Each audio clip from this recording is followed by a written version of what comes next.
Hello everyone, I hope you guys are having a wonderful day here, making some good trades as per usual. Let's dive into the analysis here, and right away you can see the markets had a pretty, again, lackluster day, not too much happening, down 22 basis points today. But again, I believe we make an attempt for a new all-time high? No.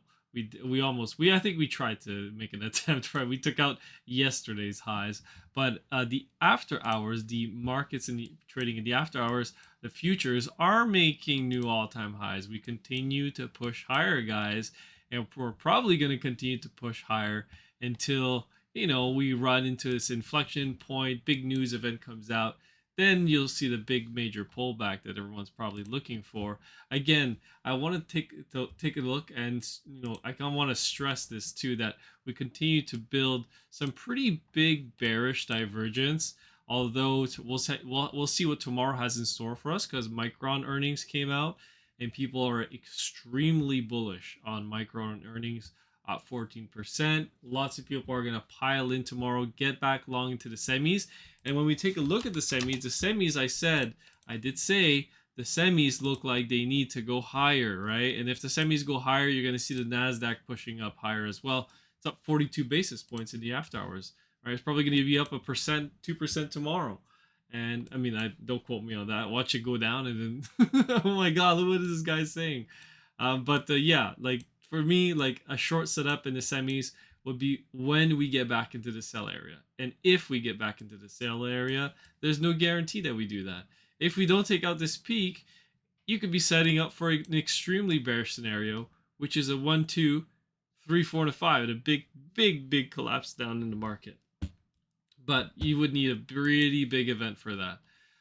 Oil kind of truncated my level here. We pulled back pretty hard, but I want to get back to what we were talking about was the SPY. So we got some pretty big bearish divergence building on the 45-minute. It doesn't mean that we can't erase it, but the more we build it and the longer we go in it, the more this fifth wave is going to extend. If we can continue to push higher, we don't take out this peak RSI.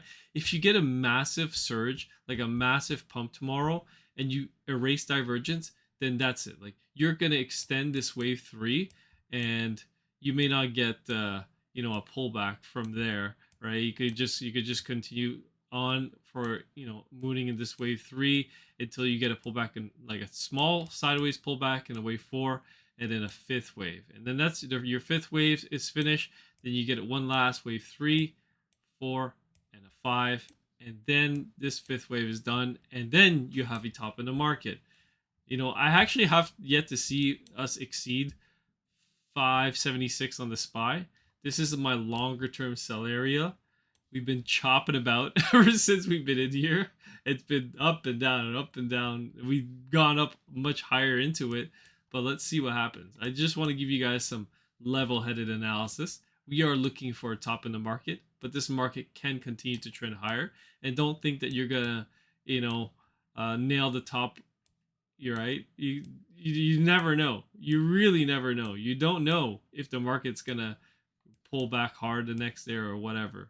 And you could also have a more bearish scenario where this is a 3-wave move up, right? 3-wave move up, and then you get a major pullback back down to 495 or whatever, right? Depending on how much this flat wants to extend. I think that's the most recent target that I calculated. And the wave 4 would extend from here. Where's wave 4? I gotta select it. There we go. The wave 4 would go to here, and then you get another final 1-2 setup, right, to go higher. 5-wave move up, and then the fifth wave is done. So there's lots of possibilities right now.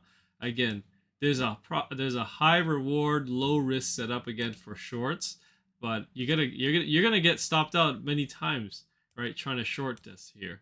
You could short, and then you get stopped out. You continuously get stopped out, and that's probably what's gonna drive this market higher if people keep doing that, because ultimately you're just gonna, when you stop out of a short, it's a buy order, right? So people continuously trying to short this may actually cause it to go higher. Let's take a look at gold real quick and the dollar. I want to talk about that. So gold is surging as well inside of this fifth wave here. I think we're coming to an end in this fifth wave. as we continue to build bearish divergence. We need a wave 3 top. We're looking for a wave 3 top. This is a nice melt up, wave 4 pullback, and then another high, possibly, and then fifth wave is done, right? And then we take a look at silver. Silver is also pushing much higher inside of this wave 3 right now. Could we already be getting the wave 4 pullback? We could. And then you get a smaller fifth wave. You enter the sell area at 34. You get rejected. Major top in silver after, then a major pullback. So again, silver probably has more upside coming. Yields. Let's take a look at the yields. Man, the yields continue to push higher, right? One of my friends is texting me continuing to pile into TLT. So we'll see if that holds up, because TLT actually is sending some pretty worrying signs now as the daily cycle breaks on the daily time frame here on TLT. You can see once we made our low here, TLT's been chopping about, and it's been holding this upsloping upsloping trend line on the RSI, and now we're getting a pretty hard pullback. We'll have to see if this can hold up, because if it doesn't, then ultimately this could be a 3-wave move up, and we're looking for a much bigger correction in TLT.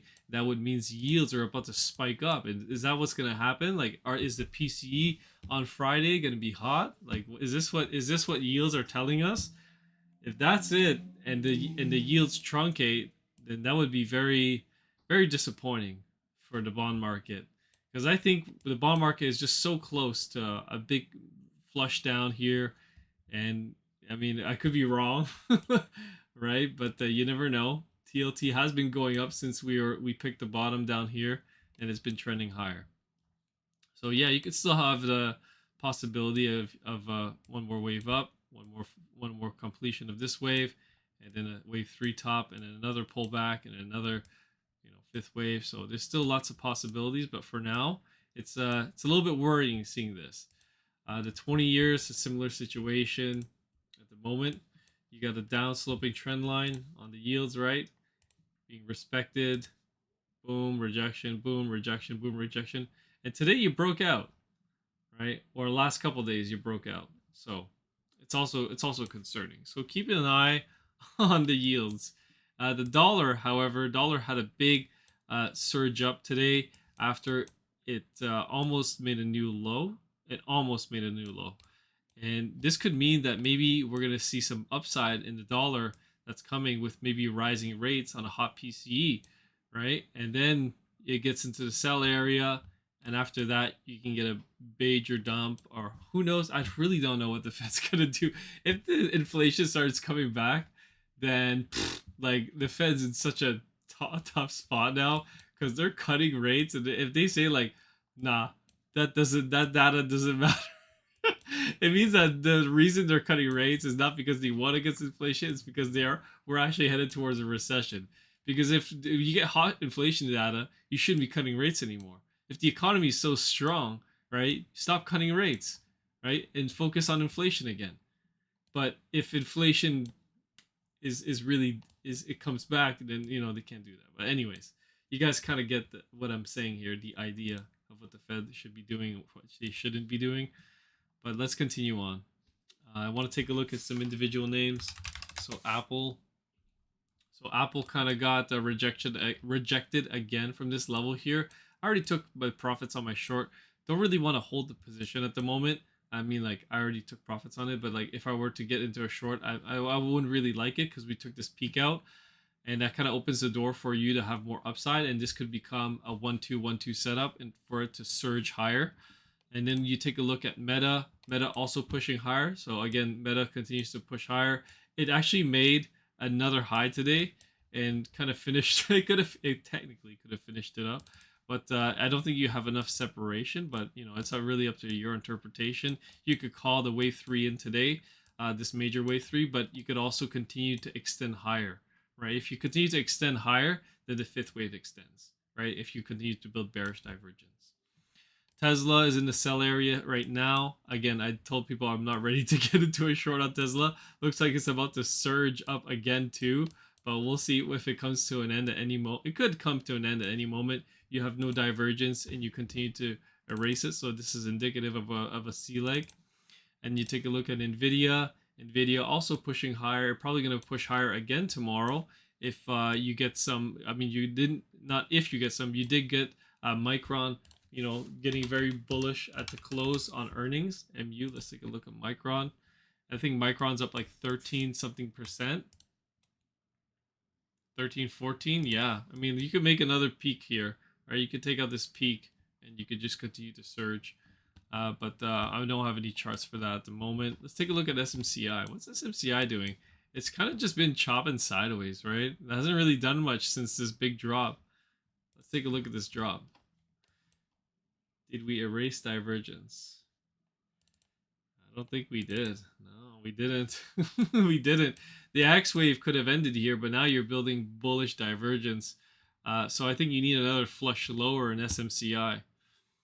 Let's take a look at probably another one here, PayPal. So PayPal pulling back in this 1-2-1-2 setup. Could be a dip buy, depends how deep the pullback is. Mara, again, not doing too well, right? Still not performing like we wanted to if you were bullish on it. As far as a bear, I mean, like, you could have entered some puts today. Bitcoin is, back down to 63,300. It's really not doing much. It's just chopping sideways. It's holding its level at 62,700. If that breaks, you could visit the 60K level, which is kind of what I'm leaning towards and looking for right now.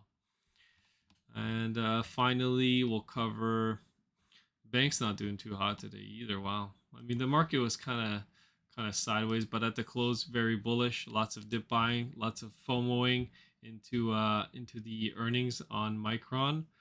And then you have the USD. Finally, let's wrap it up with the USD JPY. So we're kind of looking for this flat scenario to possibly play out. We got a nice bottoming tail here, and it I ultimately started surging after. So it's a kind of a good sign that maybe the low is in for now. USD JPY. It could be a sell again once we get back to up to this level. So as for now, I'm kind of back to being bullish on USD JPY.